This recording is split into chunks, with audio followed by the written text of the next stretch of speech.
Hello students, welcome to Magnet Brains. कैसे हैं आप सभी लोग? आई होप आप सब बढ़िया होंगे।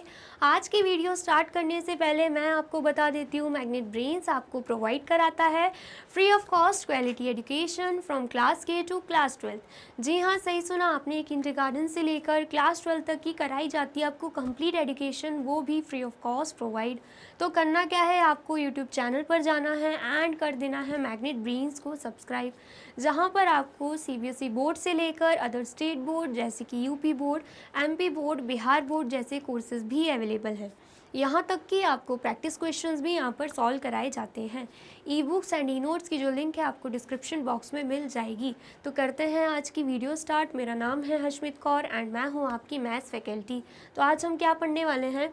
आज हम पढ़ेंगे चैप्टर 3 जिसका नाम क्या है, प्लेइंग विथ नंबर्स, उसकी एक्सरसाइज 3.5। ठीक है, एक्सरसाइज 3.5 हम सॉल्व करने वाले हैं। इससे प्रीवियस वीडियो में हमने क्या देखा था, सम मोर डिविजिबिलिटी रूल्स देखा था। एक टॉपिक है जिसमें हमने प्राइम फैक्टराइजेशन कैसे निकालते हैं किसी भी नंबर्स के, वो देखे थे। ठीक है, एंड साथ ही में फैक्टर ट्री कैसे बनता है वो भी हमने देखा था। तो अगर आपने वो वीडियो नहीं देखी है तो सबसे पहले करना क्या है, वो वीडियो जाकर देखना है।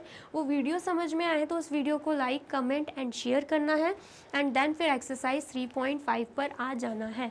ऐसा क्यों? क्योंकि एक्सरसाइज 3.5 में आपको यही सब देखने को मिलेगा, प्राइम फैक्टराइजेशन, फैक्टर ट्री। तो अगर आपको नहीं पता होगा प्राइम फैक्टर या प्राइम फैक्टराइजेशन होता क्या है, तो आपको यहाँ पर सॉल्व करने में डिफ़िकल्टी होगी। ठीक है, आया समझ में? तो करते हैं एक्सरसाइज 3.5 स्टार्ट। तो क्वेश्चन फर्स्ट क्या है, here are two different factor trees. अभी देखो यहाँ पर क्या नाम आया है, फैक्टर ट्रीज। तो अगर आपको पता ही नहीं होगा फैक्टर ट्रीज बनता कैसे है तो आपको कैसे समझ में आएगा क्वेश्चन। इसलिए मैं बोल रही हूँ प्रीवियस वीडियो को जाकर देखिए एंड देन फिर एक्सरसाइज 3.5 पर आना। ठीक है, तो here are two different factor trees for 60 के लिए अलग अलग फैक्टर ट्रीज दे के रखे हैं। पहले तो ये दे के रखा है एंड उसके बाद नेक्स्ट ये दे के रखा है। ठीक है, आगे क्या बोला जा रहा है, राइट द मिसिंग नंबर्स। मतलब यहाँ पर क्वेश्चन मार्क जहाँ पे दिख रहा है ना, वो क्या है, मिसिंग देकर रखा हुआ है नंबर जो कि हमें फिल करना है। ठीक है, आया समझ में? तो सबसे पहले अगर हम बात करें 60 की, तो 60 को दो पार्ट्स में डिवाइड किया गया है। यहाँ पर 6 लिखा है, यहाँ पर 10 लिखा है, और हमें पता है 6 मल्टीप्लाई बाय 10 कितना होता है, 60 होता है। ठीक है, इतना आया समझ में? फिर हमने क्या देखा, यहाँ पर क्या है, 6 है, तो 6 को भी आगे डिवाइड किया हुआ है, क्योंकि हम प्राइम नंबर्स को डिवाइड नहीं कर पाते, लेकिन जो कंपोजिट नंबर्स हैं उनको हम डिवाइड कर सकते हैं। तो हमें पता है 6 क्या है, कंपोजिट नंबर है। 6 को डिवाइड किया हमने दो पार्ट्स में, यहाँ पर 2 आया है तो यहाँ पर क्या आएगा, यहाँ पर 3 आ जाएगा। क्या आ जाएगा, यहाँ पर 3 आ जाएगा, क्योंकि 2 की टेबल में 3 टाइम्स में क्या आता है, 6 आता है। 2 3 कितना होता है, 6 होता है। ठीक है, इतना आया समझ में? देन फिर यहाँ पे क्या दे के रखा है, यहाँ पर 10 दे के रखा है। 10 भी क्या है, 10 भी कंपोजिट नंबर है, उसे भी हम क्या करेंगे, दो पार्ट्स में डिवाइड कर देंगे। ठीक है, तो यहाँ पर क्या है, यहाँ पर 5 है एंड यहाँ पर क्या हो जाएगा, यहाँ पर 2 हो जाएगा। ठीक है, आया समझ में? क्यों ऐसा? क्योंकि हमें पता है 5 को 2 से मल्टीप्लाई करेंगे तभी क्या आएगा, तभी 10 आएगा। 5 2 ही क्या होता है, 10 होता है। तो मिसिंग नंबर्स क्या हो गए, इस तरफ 3 हो जाएगा एंड इस तरफ 2 हो जाएगा। आगे और कुछ भी नहीं होगा, क्योंकि हमें क्या मिल गया, अब यहाँ पर 2, यहाँ पर 3, यहाँ पर 5, यहाँ पर 2, ये सब क्या है, ये सब प्राइम नंबर्स हैं। तो हमें पता है हमें प्राइम नंबर्स मिल जाते हैं, हमें वहीं स्टॉप कर देना होता है, क्योंकि आगे और कुछ होगा ही नहीं। ठीक है, अगर कंपोजिट नंबर दे के रखे होते तो हम आगे और डिवाइड कर सकते थे। ठीक है, आया समझ में? आया है तो आप इसे नोट डाउन कर लीजिए। कर लिया आपने नोट डाउन? अब सेम इसी 60 को अलग तरीके से हमें दे के रखा हुआ है। ठीक है, क्या दे के रखा है, यहाँ पर 60 दे के रखा है, यहाँ पर 30 दे के रखा है। तो 30 की टेबल में 2 टाइम्स में 60 आ जाता है। 30 मल्टीप्लाई बाय 2 करेंगे तभी यहाँ पर क्या आएगा, 60 आएगा। तो यहाँ पर 30 है, यहाँ पर प्राइम नंबर होगा, क्योंकि आगे अगर कंपोजिट नंबर होता तो यहाँ पर भी आपको डिवाइड वाले साइन मिलते, जैसे कि यहाँ पर मिले हुए एरो के साइन। लेकिन यहाँ पर प्राइम नंबर आना था, इसलिए यहाँ पर क्वेश्चन मार्क दे दिया एंड आगे कुछ भी डिवाइड नहीं हो रहा। ठीक है, तो 30 की टेबल में 2 टाइम्स में क्या आता है, 60 आता है। 30 1 ज़ा 30 एंड 30 2 ज़ा 60। ठीक है, इतना आया समझ में? फिर अब ये 30 हमें दिख रहा है क्या है, कंपोजिट नंबर है, तो इस 30 को भी क्या किया गया है, डिवाइड किया गया है। ठीक है, यहाँ पर हमें 10 दिख रहा है, तो यहाँ पर क्या आएगा, जो क्वेश्चन मार्क लगा हुआ है, यहाँ पर 3 आ जाएगा। क्या आ जाएगा यहाँ पर 3 आ जाएगा, क्योंकि हमें पता है 10 की टेबल में 3 टाइम्स में क्या आता है 30 आता है। 10 3 क्या हो जाता है 30 हो जाता है। ठीक है, इतना आ गया समझ में। अब यहाँ पर हमें क्या मिल गया, यहाँ पर हमें प्राइम नंबर मिल गया है, लेकिन 10 प्राइम नंबर नहीं है, तो हम 10 को और आगे डिवाइड करेंगे। ठीक है, यहाँ पर दोनों ही तरफ हमें क्या दिख रहा है, क्वेश्चन मार्क दिख रहा है। तो सबसे पहले मैंने जैसे आपको बताया था फैक्टर ट्री में सबसे पहले हम छोटा नंबर लेते हैं। सबसे पहले हम क्या करते हैं, सबसे छोटा नंबर लेते हैं, जैसे कि 2 की टेबल में 10 आता है, बिल्कुल आता है, तो यहाँ पर हम लिख देंगे 2। ठीक है, कितने टाइम्स में आता है 5 टाइम्स में, क्योंकि 2 5 क्या होता है 10 होता है, तो यहाँ पर 2 आ जाएगा, यहाँ पर 5 आ जाएगा। ठीक है, और आगे आप देख सकते हो कि यहाँ पर 2 है, यहाँ पर 5 है, दोनों ही क्या है प्राइम नंबर्स हैं, तो आगे वो डिवाइड नहीं होंगे, तो हम यहीं पर स्टॉप कर देंगे। तो यहाँ पर मिसिंग नंबर्स क्या आ गए, यहाँ पर 2 आ गया, यहाँ पर 5, यहाँ पर 3 एंड यहाँ पर 2। ठीक है, इतना आया समझ में, जल्दी से बताइए, इतना आ गया समझ में। एंड ये सभी आपको दिख रहे होंगे क्या है, प्राइम नंबर्स हैं। ठीक है, प्राइम नंबर्स हैं, इसलिए हमने इनको यहीं इनके हाल में छोड़ दिया, हमने आगे और डिवाइड नहीं किया। ठीक है, आ गया समझ में, आया है तो आप इसे नोट डाउन कर लीजिए। कर लिया आपने नोट डाउन। अब नेक्स्ट क्या है, नेक्स्ट है क्वेश्चन 2। क्वेश्चन 2 हमसे क्या बोल रहा है, which factors are not included in prime factorization of a composite numbers.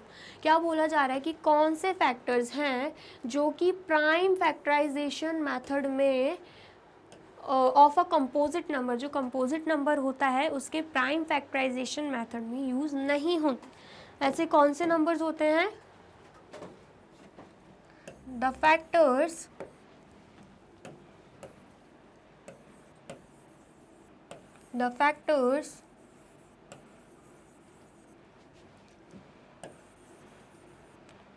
which are not included in the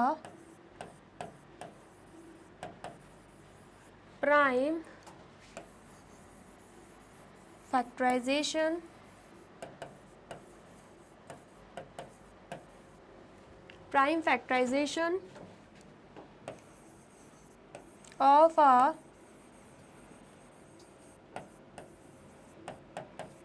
a composite number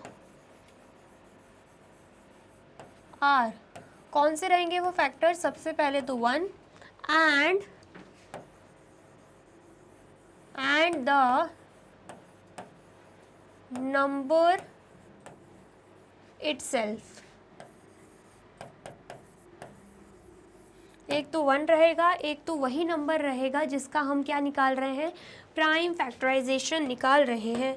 जैसे कि फॉर एग्जांपल अगर हम ले लेते हैं 12, तो 12 हमें क्या दिख रहा है, 12 हमें दिख रहा है कि 12 क्या है, कंपोजिट नंबर है। ठीक है, तो जब आप 12 को कर दोगे, 12 का प्राइम फैक्टराइजेशन कर दोगे, तो आपको क्या दिखेगा, 2 की टेबल में 6 टाइम्स में 12 आता है, तो 2 6 12। अगेन 2 की टेबल में 3 टाइम्स में 6 आता है, तो 2 3 6। अगेन 3 की टेबल में 1 टाइम्स में 3 आता है, तो 3 1 3। ठीक है, तो आपको देखने को मिलेगा यहाँ पर जो फैक्टर्स निकल रहे हैं, यहाँ पर जो फैक्टर्स निकल रहे हैं ना ही 1 है एंड ना ही ये नंबर है। 12 दिख रहा है क्या आपको, यहाँ पर इस साइड नहीं दिख रहा, 1 दिख रहा है क्या, नहीं दिख रहा। तो इसका मतलब क्या है, वो फैक्टर्स जो एक कंपोजिट नंबर के प्राइम फैक्टराइजेशन में इंक्लूड नहीं होते, वो क्या हो जाएगा, सबसे पहले तो 1 एंड द नंबर इटसेल्फ, वही नंबर होगा जिसका हम क्या निकाल रहे हैं, प्राइम फैक्टराइजेशन निकाल रहे हैं। ठीक है, इतना आया समझ में। इसके अलावा अगर आप कोई और एग्जांपल लेकर भी देखोगे तो आपको समझ में आएगा, ना ही 1 आता है एंड ना वो नंबर आता है जिसका हम प्राइम फैक्टराइजेशन निकाल रहे हैं, लेकिन वो नंबर क्या होना चाहिए, कंपोजिट नंबर होना चाहिए। ठीक है, आ गया समझ में, आया है तो जल्दी से नोट डाउन कर लीजिए। कर लिया आपने नोट डाउन। क्वेश्चन थर्ड क्या है, right the greatest 4 digit number and express it in the terms of prime factors. हमें क्या करना है, सबसे पहले तो ग्रेटेस्ट 4 डिजिट नंबर लेना है एंड देन उसके बाद उसे उसके प्राइम फैक्टर्स बताने हैं, मतलब एक तरीके से हमें क्या निकालना है, प्राइम फैक्टराइजेशन निकालना है। ठीक है, तो सबसे पहले हम यहाँ पे लिखेंगे द ग्रेटेस्ट 4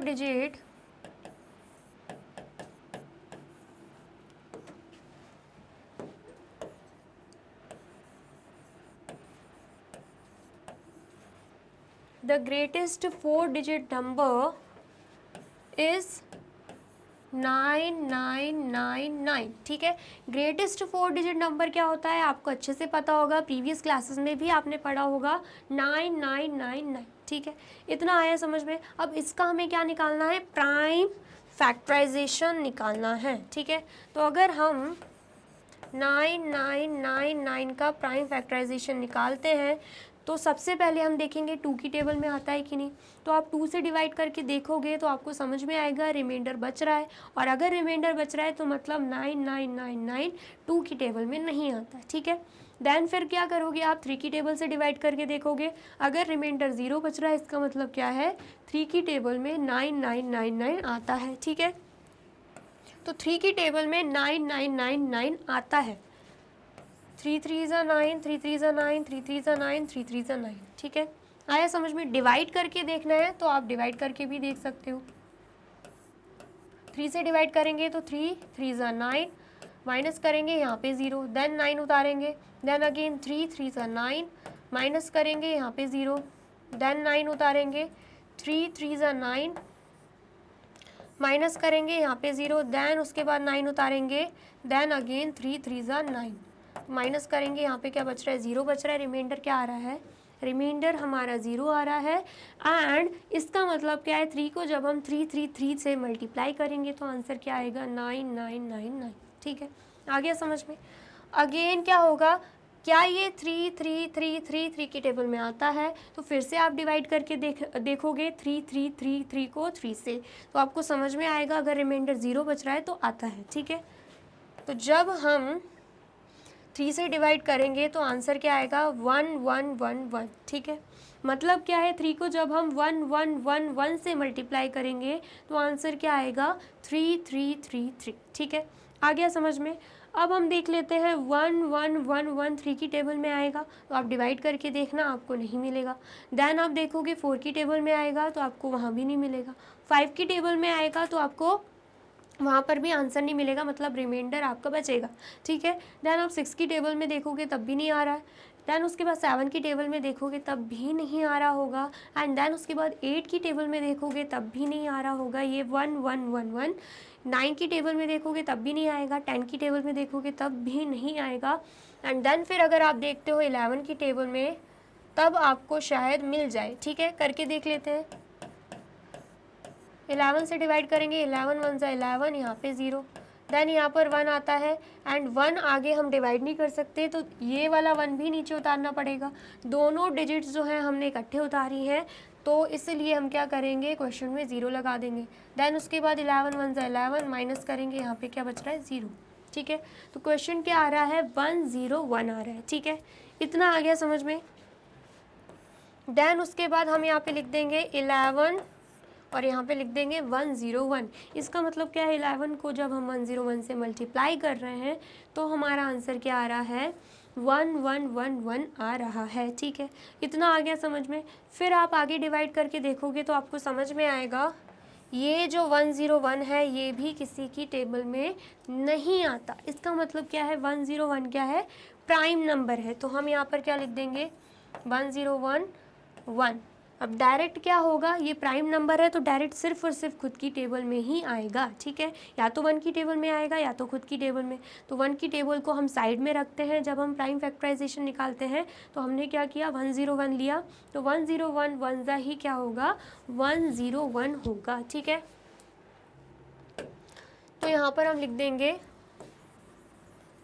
हमें क्या चाहिए express it in the terms of prime factors. तो prime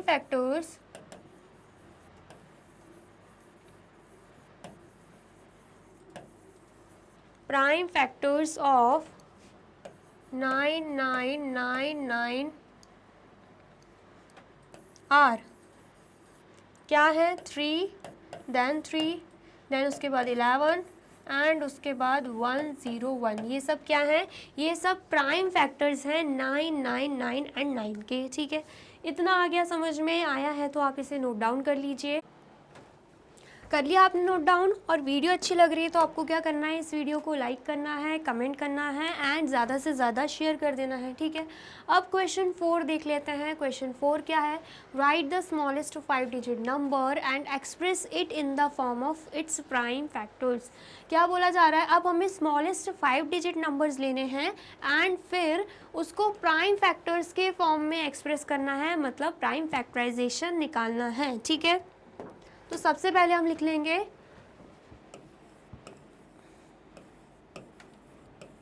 the smallest 5 digit number is 10000, ठीक है। ये क्या हो गया? स्मॉलेस्ट 5 डिजिट नंबर हो गया। अब इसका हमें क्या करना है? प्राइम फैक्टराइजेशन करना है ताकि हमें क्या मिल जाए, इसके प्राइम फैक्टर्स मिल जाए, ठीक है। 10000 का हम क्या निकाल लेंगे? हम प्राइम फैक्टराइजेशन निकाल लेंगे। तो सबसे पहले जब हम 2 की टेबल में देखें कि ये आता है कि नहीं, तो हमें क्या करना होगा? डिवाइड करना होगा, ठीक है। तो 10000 को हम क्या करेंगे? 2 से डिवाइड कर देंगे। तो 2 5 जा कितना आएगा? 10 आएगा। माइनस कर देंगे, यहाँ पे 0 आ जाएगा। देन हम 0 को उतार देंगे तो आगे डिवाइड नहीं हो सकता है, तो यहाँ पर 0 लग जाएगा। फिर इस 0 को भी उतारेंगे तो आगे डिवाइड नहीं हो सकता है, तो यहाँ पर भी 0 लग जाएगा। इस 0 को भी उतारेंगे तो आगे डिवाइड नहीं हो सकता, तो यहाँ पर भी 0 लग जाएगा। इसका मतलब क्या है? इसका मतलब है 2 की टेबल में ये नंबर आता है, लेकिन वो भी 5000 टाइम्स, ठीक है। आया समझ में? तो यहाँ पर 2 आ जाएगा एंड यहाँ पर 5000। इसका मतलब क्या है? 2 को जब हम 5000 से मल्टीप्लाई करेंगे तो आंसर क्या आ जाएगा? 10000, ठीक है। इतना आया समझ में? देन अब हमें क्या करना है? अगेन हम ये जो दिख रहा है हमें 5000, हम उसे क्या करेंगे? 2 से डिवाइड करके देख लेंगे कि 2 की टेबल में आता है कि नहीं, ठीक है। तो जब हम 5000 को 2 से डिवाइड करेंगे तो आंसर क्या आएगा? 2 2 ज़ा 4, माइनस करेंगे, यहाँ पे 1 आएगा एंड यहाँ पे 0। 2 5 ज़ा 10, देन उसके बाद माइनस करेंगे, यहाँ पे 0 आएगा। देन यहाँ पे 0 है, आगे डिवाइड नहीं हो सकता, तो यहाँ पर भी 0 आ जाएगा। एंड इस 0 को भी हम नीचे उतारेंगे, आगे डिवाइड नहीं हो सकता, तो यहाँ पर भी 0 लग जाएगा। तो आंसर क्या है? आंसर यही है कि 2 की टेबल में 5000 आता है, लेकिन वो भी 2500 टाइम्स में। मतलब जब हम 2 को 2500 से मल्टीप्लाई करेंगे तो आंसर क्या आएगा? 5000 आ जाएगा, ठीक है। इतना आ गया समझ में? अब हमें देखना है 2500 2 की टेबल में आता है कि नहीं। 2500 को हमें क्या करना है? 2 से डिवाइड करना है। 2 1 ज़ा 2 होगा, माइनस करेंगे, यहाँ पे 0 आएगा। देन यहाँ पर 5 है, 2 2 ज़ा क्या हो जाएगा? 4 हो जाएगा, माइनस करेंगे, यहाँ पे 1 आएगा। देन यहाँ पर 0 आ जाएगा, ठीक है। देन उसके बाद 2 5 ज़ा 10 होता है, माइनस करेंगे, यहाँ पे 0 आएगा। देन उसके बाद यहाँ पर क्या है? यहाँ पे 0 है, यहाँ पे 0 है, आगे हम डिवाइड नहीं कर सकते, तो अब हम क्या करेंगे? यहाँ पर 0 लिख देंगे, ठीक है। 0 हम नीचे लेकर आए, आगे हम डिवाइड नहीं कर पा रहे हैं, तो हम क्या करेंगे? क्वेश्चन में 0 लगा देंगे, ठीक है। आया समझ में? इसका मतलब क्या है? 2 की टेबल में 2500 आता है, वो भी कितने टाइम्स में? 1250 टाइम्स में, ठीक है। तो मतलब 2 को जब हम 1250 से मल्टीप्लाई करेंगे तो आंसर क्या आएगा? 2500 आएगा, ठीक है। इतना आ गया समझ में? अब हमें क्या करना है? 1250 को भी डिवाइड करके देखना है 2 की टेबल में आता है कि नहीं।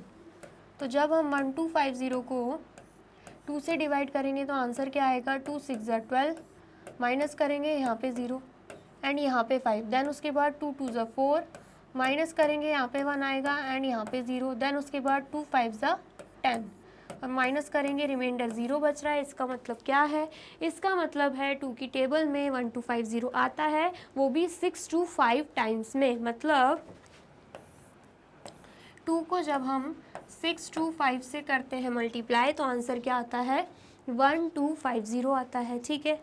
इतना आ गया समझ में?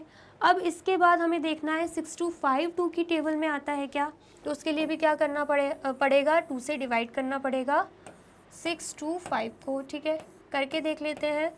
2 3 ज़ा 6, माइनस कर रहे हैं, यहाँ पे 0 आ रहा है, एंड यहाँ पर क्या है, यहाँ पर 2 है। देन 2 1 ज़ा 2, माइनस कर रहे हैं, यहाँ पे 0 आ रहा है, एंड यहाँ पे क्या है,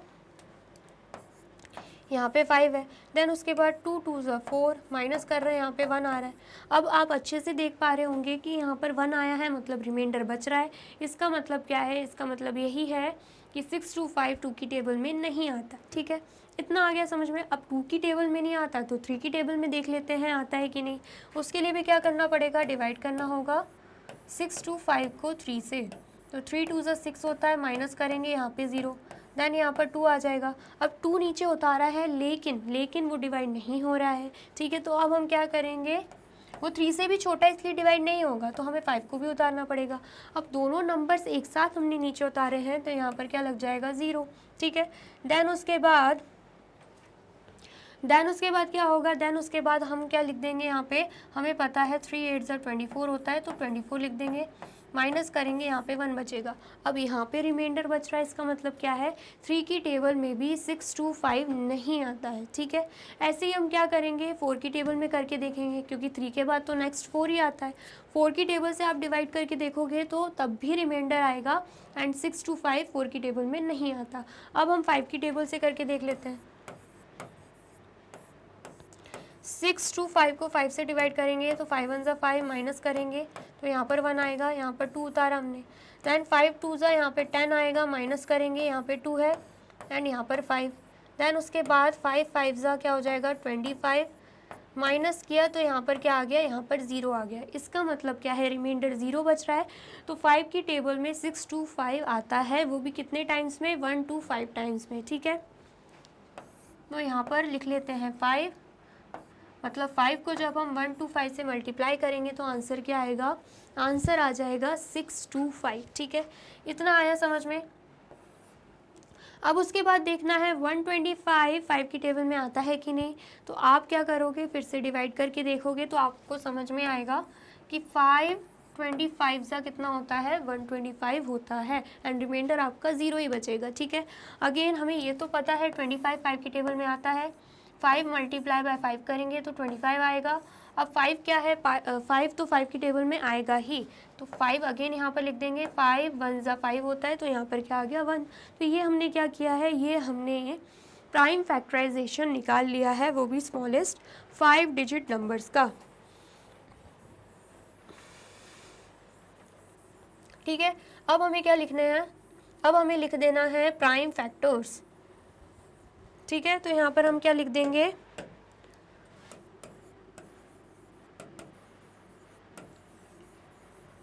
प्राइम फैक्टर्स ऑफ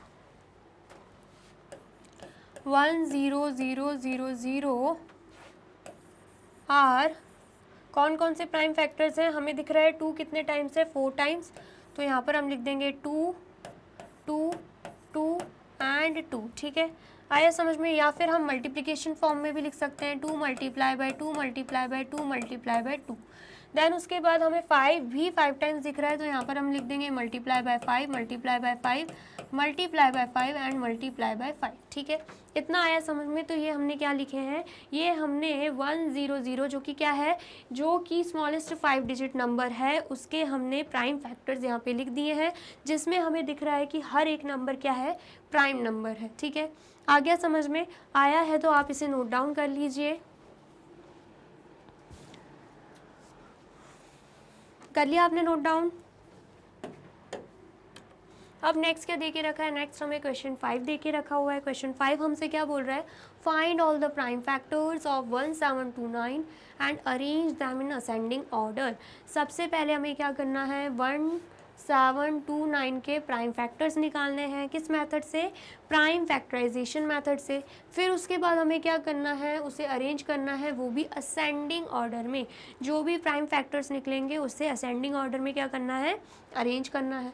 फिर उसके बाद now state the relation if any between 2 consecutive prime factors. जो भी प्राइम फैक्टर्स निकलेंगे उनके बीच में क्या रिलेशन है वो हमें बताना है, ठीक है, वो भी हमें बताना है, ठीक है। इतना आया समझ में, जल्दी से बताइए। तो सबसे पहले हम क्या करेंगे, 1729 का प्राइम फैक्टराइजेशन निकाल लेंगे, ठीक है। तो यहाँ पर हम लिख देंगे 1729। तो 1729 को सबसे पहले आप क्या करोगे, 2 से डिवाइड करके देख लोगे। अगर रिमाइंडर बच रहा है इसका मतलब 1729 2 की टेबल में नहीं आता, ठीक है। एंड रिमाइंडर बचेगा क्योंकि 1729 2 की टेबल में नहीं आता, ठीक है। ऐसे ही 3 की टेबल से आप डिवाइड करके देखोगे तब भी रिमाइंडर बचेगा क्योंकि 1729 3 की टेबल में भी नहीं आता। ऐसे ही 1729 आप 4 की टेबल में डिवाइड करके देखोगे तब भी आपको रिमाइंडर दिखेगा क्योंकि 1729 4 की टेबल में भी नहीं आता। ऐसे ही 5 की टेबल से करके देखोगे तब भी रिमाइंडर बचेगा क्योंकि 1729 5 की टेबल में भी नहीं आता। ऐसे ही 6 की टेबल से करके देखोगे तब भी रिमाइंडर बचेगा क्योंकि 1729 6 की टेबल में भी नहीं आता। ऐसे ही आप 7 की टेबल से भी डिवाइड करके देखोगे 1729 को, ठीक है, तो आपको दिखेगा रिमाइंडर 0। करके देख लेते हैं। 7 2 ज़ा 14, माइनस करेंगे, यहाँ पे 3 है, यहाँ पे 2 है, ठीक है। देन उसके बाद 7 4 ज़ा 28, माइनस करेंगे तो यहाँ पर 4 है एंड यहाँ पर 9।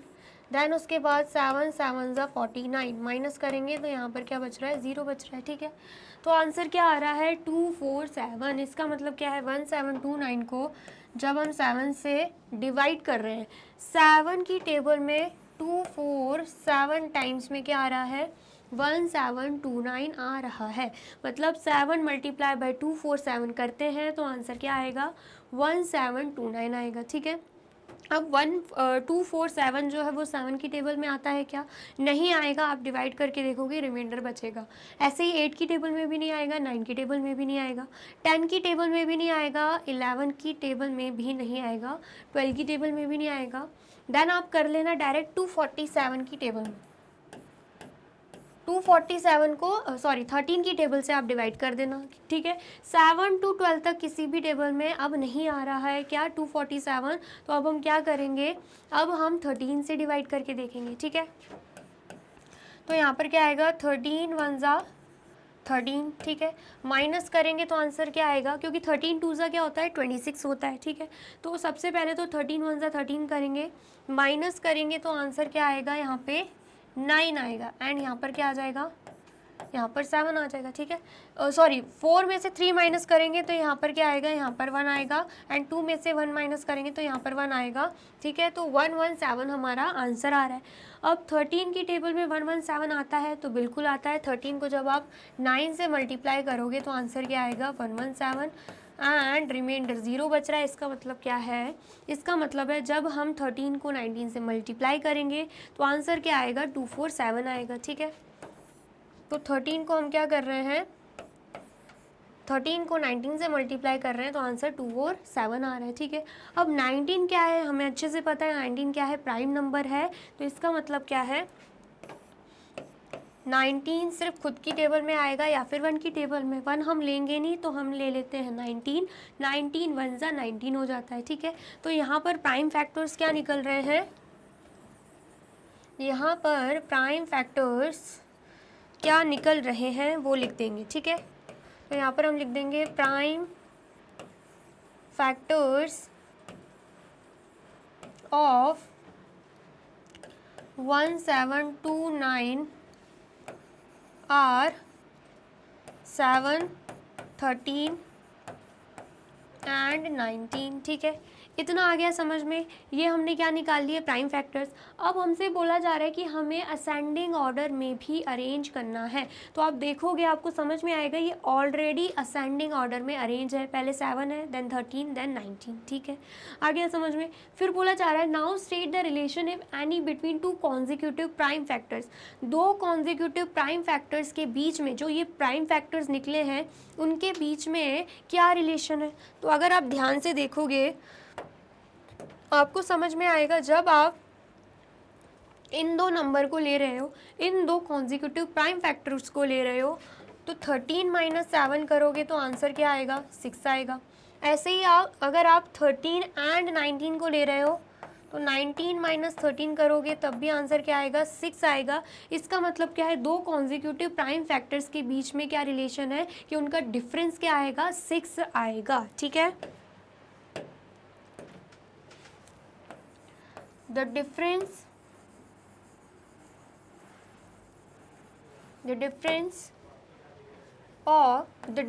between two consecutive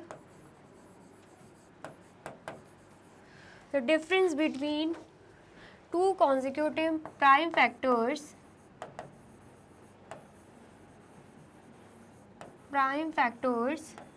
is 6। हमें क्या दिख रहा है कि दो कॉन्जिक्यूटिव प्राइम फैक्टर्स के बीच में क्या डिफरेंस है, 6 का डिफरेंस है। ठीक है, इतना आगे समझ में आया है तो आप जल्दी से नोट डाउन कर लीजिए।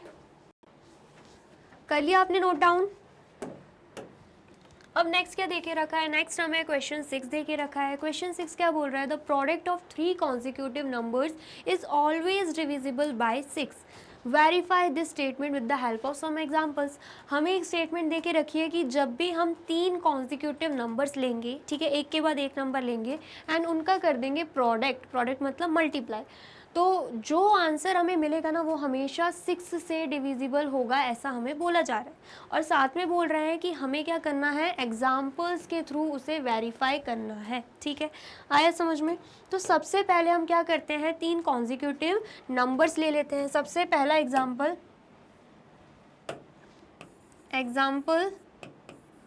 1, ठीक है, यहाँ पर लिख देते हैं let the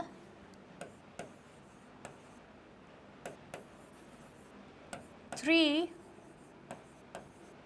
consecutive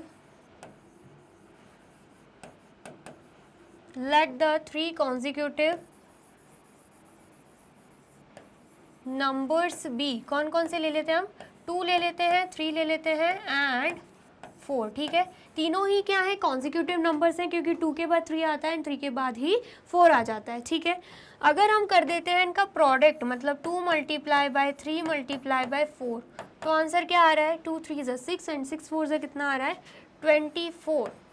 तो क्या ये 24 6 से डिविजिबल है, तो बिल्कुल 6 से डिविजिबल है। ठीक है, तो यहाँ पर हम लिख देंगे 24 is divisible by 4. So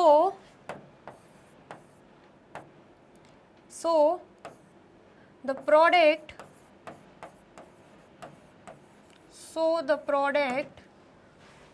of 3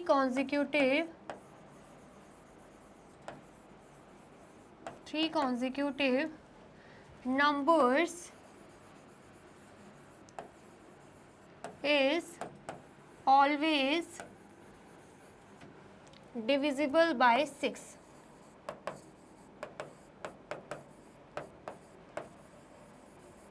ठीक है, क्या समझ में आया? हमने जैसे ही 3 कॉन्जिक्यूटिव नंबर्स लिए, एग्जाम्पल लिया, हमने उनको मल्टीप्लाई किया तो आंसर क्या आया, 24। अब ये 24 वो नंबर है जो कि 6 से डिविजिबल है। एंड यहाँ पर भी स्टेटमेंट ऐसी बोली गई थी, जैसे ही हम 3 कॉन्जिक्यूटिव नंबर्स को कर देते हैं प्रोडक्ट, तो जो आंसर आएगा वो 6 से डिविजिबल होगा। साथ में हमें बोला गया था कि वेरीफाई करना है, तो वेरीफाई करने के लिए हमने एक एग्जाम्पल लिया तो उसका आंसर सही आया, वेरीफाई तो हो गया है। ठीक है, एक और एग्जाम्पल लेते हैं। ठीक है, अब ले लेते हैं हम एग्जाम्पल 2 ले लेते हैं। ठीक है, यहाँ पर लिख देते हैं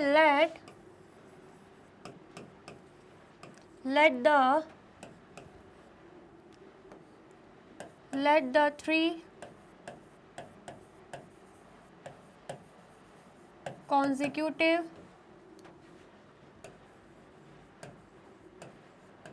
numbers be, 3 कॉन्जिक्यूटिव नंबर्स क्या होंगे, 3 4 एंड 5। ठीक है, इतना आया समझ में? अब हमें क्या करना है, अब हमें इन्हें मल्टीप्लाई कर देना है क्योंकि क्वेश्चन में प्रोडक्ट बोल के रखा है। तो 3 मल्टीप्लाई बाय 4 मल्टीप्लाई बाय 5 कर देंगे तो आंसर क्या आएगा, 3 4 सा कितना होता है, 12 होता है, 12 5 सा कितना होता है, 60। तो ये जो 60 है क्या 6 से डिविजिबल है, तो बिल्कुल डिविजिबल है क्योंकि 6 10 ज़ा ही 60 होता है। ठीक है, तो यहाँ पर हम लिख देंगे 60 is divisible by 60 is divisible by 6। यहाँ पर भी 6 आएगा, यहाँ पर भी क्या आएगा, 6 आएगा, क्योंकि किससे डिविजिबल होना चाहिए, 6 से, ठीक है। तो 60 is divisible by 6, so the product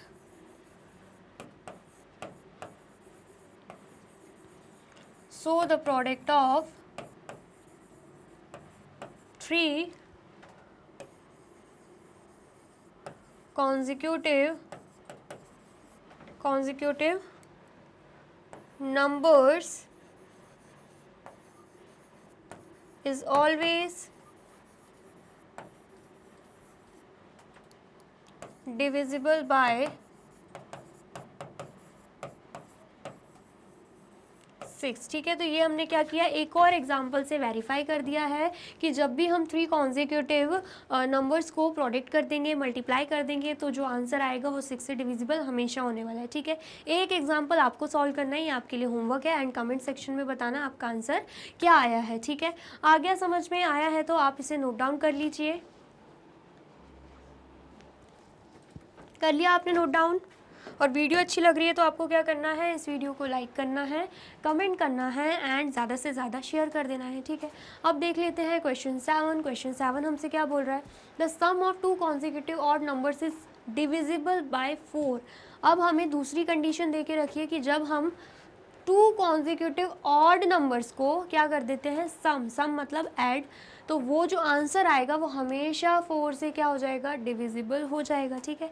ये भी हमें वेरीफाई करने हैं कुछ एग्जांपल्स लेकर, ठीक है। तो सबसे पहले हम क्या करेंगे, एग्जांपल 1 ले लेते हैं,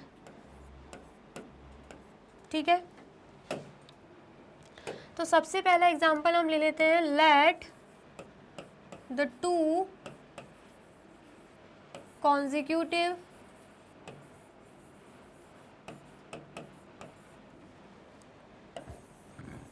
odd numbers are, ठीक है। 2 consecutive odd numbers हम एक ले लेंगे 3, एंड 4 हम ले नहीं सकते क्योंकि ऑड नहीं है, वो इवन नंबर है, ठीक है। तो 3 के बाद 4 आता है, 4 नहीं ले सकते, तो हम क्या ले लेंगे, 5 ले लेंगे, 3 and 5, ठीक है। दोनों को क्या करना है, ऐड करना है। यहाँ पर हम 3 + 5 करते हैं तो आंसर क्या आता है, answer 8।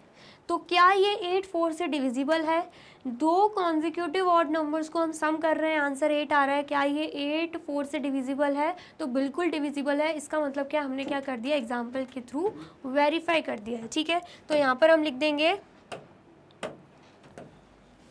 8 is divisible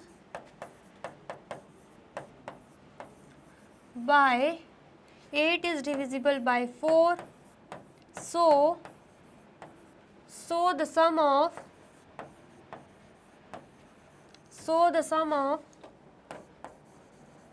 2 consecutive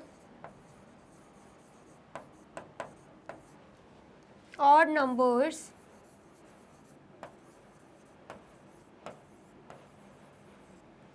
is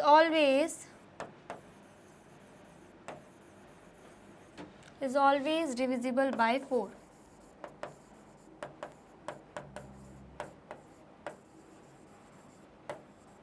ठीक है, इतना आया समझ में। ये हमने एक एग्जाम्पल ले लिया, अब हम दूसरा एग्जाम्पल लेकर देख लेते हैं, ठीक है। यहाँ पर हम लिख देते हैं एग्जाम्पल 2, ठीक है। इतना आया समझ में। तो अब हम कौन से 2 ऑड कॉन्जिक्यूटिव नंबर्स लेंगे, तो late the 2 consecutive odd numbers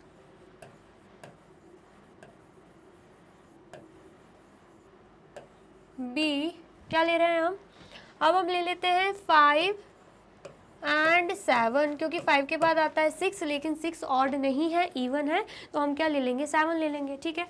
अब हम क्या कर रहे हैं, दोनों को ही ऐड कर देंगे, 5 + 7 करेंगे तो आंसर क्या आएगा, आंसर हमारा आ जाएगा 12। क्या आंसर आ रहा है? आंसर हमारा आ रहा है 12। तो ये जो आंसर आया है 12 वो हमें पता है कि 4 से डिविजिबल होता है। इसका मतलब जो एग्जाम्पल हमने लिया है वो इस स्टेटमेंट को बिल्कुल वेरीफाई कर रहा है।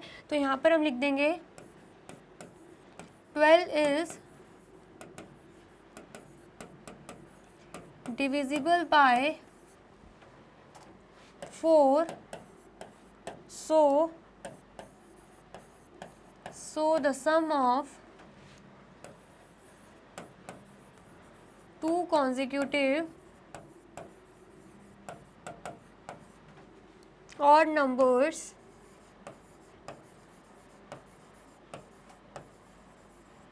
is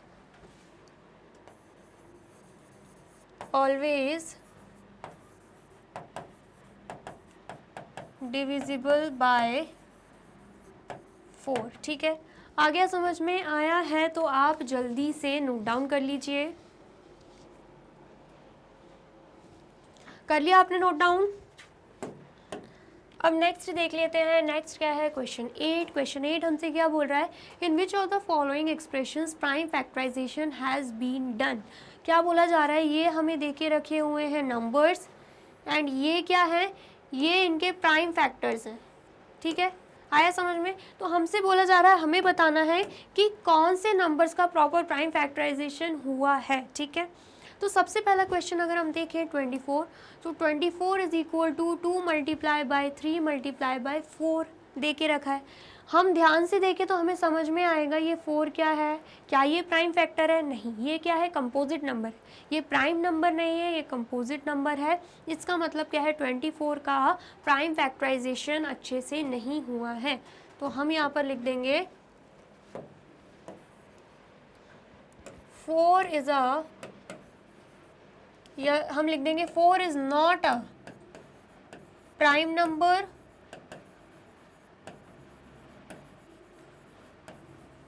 four is not a prime number, therefore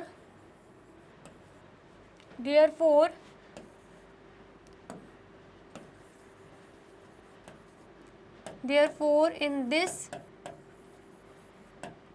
expression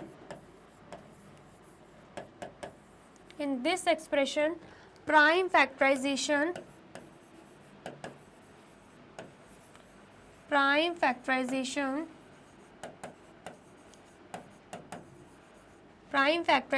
has not been done।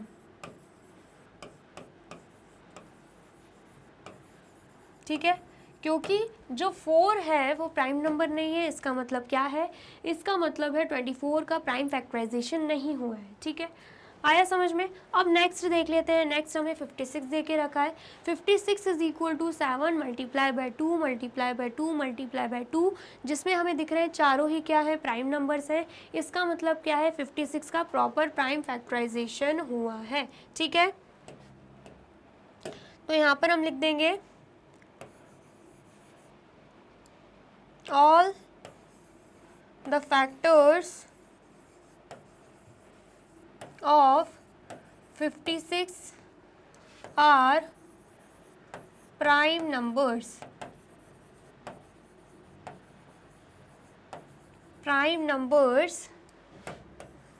Therefore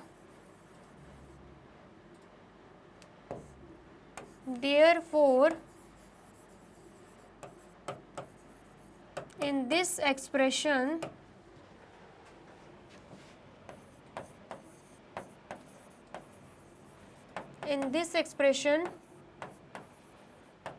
prime factorization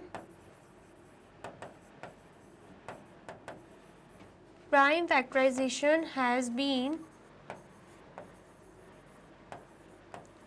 done। ठीक है, इतना आया समझ में? अब हम नेक्स्ट देख लेते हैं। नेक्स्ट क्या दिख रहा है हमें? 70। 2 मल्टीप्लाई बाय 5 मल्टीप्लाई बाय 7 दे के रखा है और तीनों ही हमें दिख रहे हैं क्या है? प्राइम नंबर्स हैं। इसका मतलब क्या है? 70 का भी प्राइम फैक्टराइजेशन हो गया है। ठीक है, इतना आया समझ में। तो यहाँ पर भी सेम ऐसे ही स्टेटमेंट लिखनी है, all the factors of 70 are prime numbers, therefore in this expression prime factorization has been done. ठीक है, आ गया समझ में। अब नेक्स्ट देख लेते हैं, नेक्स्ट क्या है 54। 54 is equal to 2 multiply by 3 multiply by 9 दे के रखा है, जिसमें हमें दिख रहा है 9 जो है वो प्राइम नंबर नहीं है। 9 को हम 3 मल्टीप्लाई बाय 3 फॉर्म में लिख सकते थे। ठीक है, आया समझ में। तो इसका मतलब क्या है, 54 का प्राइम फैक्टराइजेशन नहीं हुआ है। तो यहाँ पर सेम ऐसे ही लिखेंगे, 9 is not a prime number, therefore in this expression prime factorization has not been done. ठीक है, दोनों ही स्टेटमेंट्स हम कैसे लिखनी है मैंने आपको बता दी हैं, एंड ये दोनों स्टेटमेंट, इन दोनों की जो स्टेटमेंट है वो आपको बनानी है, आपके लिए होमवर्क है। ठीक है, आ गया समझ में। आया है तो जल्दी से नोट डाउन कर लीजिए। कर लिया आपने नोट डाउन। अब नेक्स्ट देख लेते हैं, नेक्स्ट क्या है क्वेश्चन 9। क्वेश्चन 9 हमसे क्या बोल रहा है, 18 is divisible by both 2 and 3। हमसे क्या बोला जा रहा है, जो 18 है वो 2 से भी डिविजिबल है एंड 3 से भी डिविजिबल है। It is also divisible by 2 multiply by 3 is equal to 6। हमसे बोला जा रहा है कि जब हम इन दोनों को मल्टीप्लाई कर रहे हैं, सबसे पहले तो 18 दोनों से डिविजिबल है, तो दोनों से डिविजिबल है तो दोनों को अगर हम मल्टीप्लाई कर रहे हैं तो आंसर 6 आ रहा है। तो ये 6 भी 18 से डिविजिबल है। 6 भी किससे डिविजिबल है, 18 से डिविजिबल है। It is also divisible by 2 multiply by 3 is equal to 6। ठीक है, फिर बोला जा रहा है similarly a number is divisible by both 4 and 6। अगर बोला जा रहा है कि एक नंबर 4 और 6 दोनों से ही क्या है, दोनों से ही डिविजिबल है। Can we say that the number must also be divisible by 4 multiply by 6 is equal to 24। क्या हम बोल सकते हैं कि जो नंबर होगा वो 24 से भी डिविजिबल होगा, जैसे कि इस केस में हुआ है। If not give an example to justify your answer. अगर ऐसा नहीं है तो हमें एग्जाम्पल के साथ बताना है। ठीक है, आ गया समझ में। सबसे पहले तो अगर हम एक एग्जाम्पल लें, किसका, एक एग्जाम्पल हम ले लेते हैं किसका, 24 का। तो हमें दिखाई देगा कि 24 जो है वो 4 से भी डिविजिबल है, वो 6 से भी डिविजिबल है। क्या दिख रहा है हमें, 24 4 से भी डिविजिबल है एंड 6 से भी डिविजिबल है। 24 4 की टेबल में भी आता है एंड 6 की टेबल में भी आता है। एंड जब हम 4 को 6 से मल्टीप्लाई कर रहे हैं तो आंसर क्या आ रहा है, 24। तो 24 से भी डिविजिबल है, क्योंकि 24 1 ज़ा 24 होता है। ठीक है, इस केस में तो आंसर नॉट नहीं आना चाहिए, यस आना चाहिए, है ना, क्योंकि जो नंबर इन दोनों नंबर से डिविजिबल है वो नंबर इन दोनों के मल्टीप्लिकेशन से भी डिविजिबल हो रहा है, लेकिन यहाँ पे तो नॉट लिखा है। ऐसा क्यों, 24 को चेंज करके देखते हैं, कोई और नंबर ले लेते हैं। ठीक है, हम ले लेते हैं यहाँ पे 36, एग्जाम्पल ले रहे हैं 36। तो 36 आपको दिखेगा 4 से भी डिविजिबल है, क्योंकि 4 9 ज़ा क्या रहता है 36। ऐसे ही 36 दिखेगा 6 से भी डिविजिबल है, क्योंकि 6 6 ज़ा भी क्या रहता है 36। ठीक है, लेकिन जब आप 4 और 6 को मल्टीप्लाई करके ये 24 आंसर लेकर आ रहे हो ना, तो 24 से 36 से डिविजिबल नहीं है। इसका मतलब क्या है, भले ही एक नंबर 4 से डिविजिबल भी हो रहा है 6 से भी हो रहा है, लेकिन ज़रूरी नहीं है कि इन दोनों के मल्टीप्लिकेशन से भी वो डिविजिबल हो। ठीक है, आया समझ में। तो यहाँ पर हम लिख देंगे here 36 is divisible by both 4 and 6. 36 is divisible by both 4 and 6, but it is not divisible by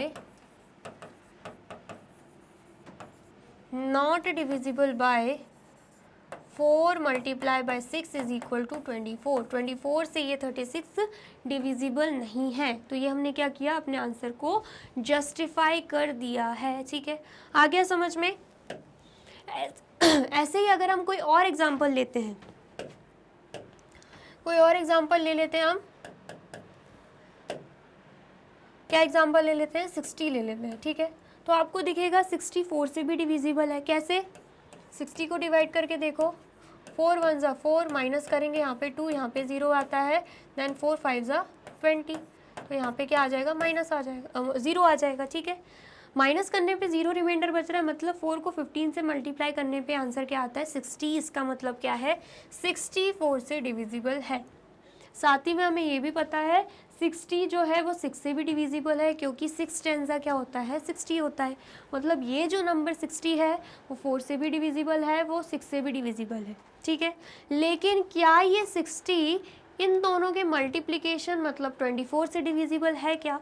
तो बिल्कुल नहीं है। आप टेबल लिख के भी देख सकते हो, 24 1 ज़ा 24, 24 2 ज़ा 48 एंड 24 3 ज़ा 72 आता है। ठीक है, तो 60 तो आ ही नहीं रहा है। इसका मतलब क्या है? यहाँ पर भी सेम ऐसे ही आएगा। हेयर हम स्टेटमेंट ऐसे ही बनाएंगे, here 60 is divisible by both 4 and 3 but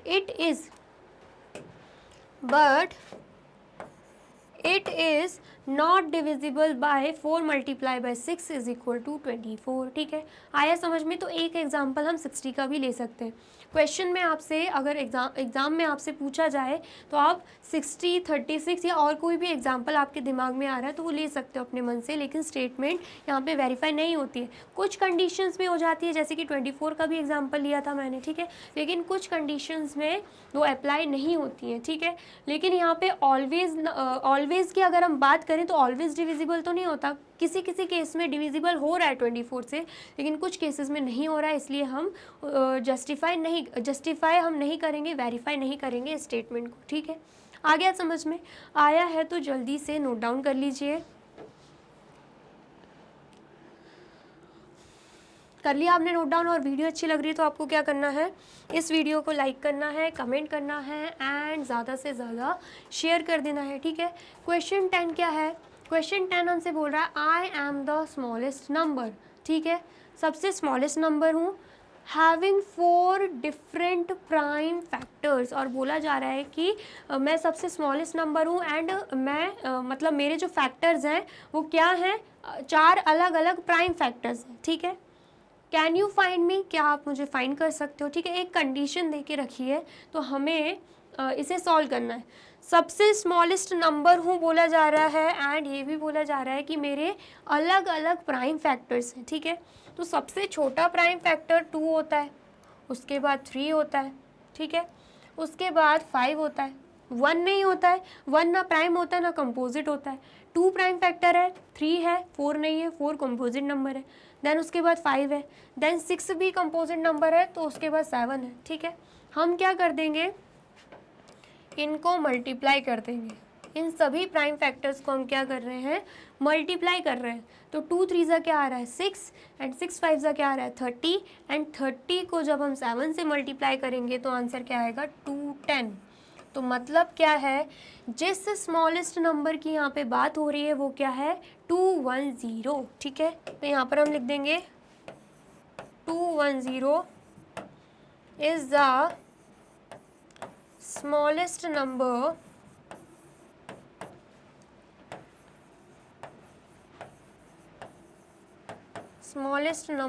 having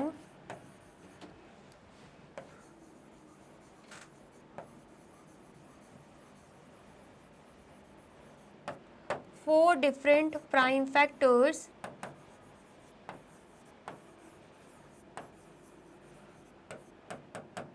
i.e. वो प्राइम फैक्टर्स क्या हैं? 2 3 5 एंड 7। ठीक है, आ गया समझ में? तो आप जल्दी से नोट डाउन कर लीजिए इसे।